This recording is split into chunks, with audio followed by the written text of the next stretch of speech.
مثلا پاکیزه هستم مثلا پاکیزه خب باش تمیز می‌کنی تمیز نکنی اما چیکار کنی مشتری سلام خانم خسته نباشید که الان سارچین می‌خواستم میشینم برام بیارید بفرمایید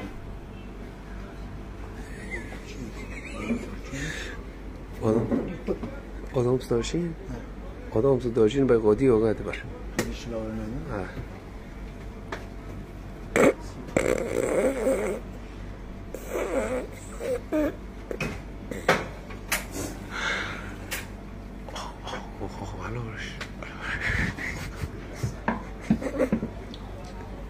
هم خدمت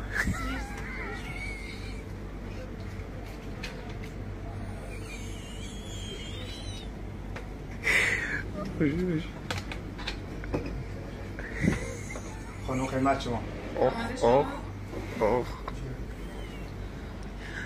این چیه الان درست کردی؟ فهمیدی من قلیون آدم سارچین خواستم این چیه؟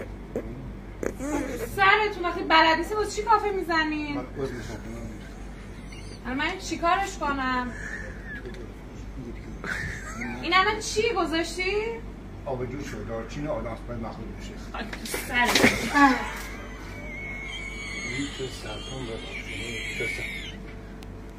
گی بخواه تو گی خواسته آنهی میخوام گی خیلی کله میره همه جا بحث میدورا ناموسن نمیخواه جوان پناه نفر آره آبی نیمه الان سر آبجو شد آدم دارچین و چی های؟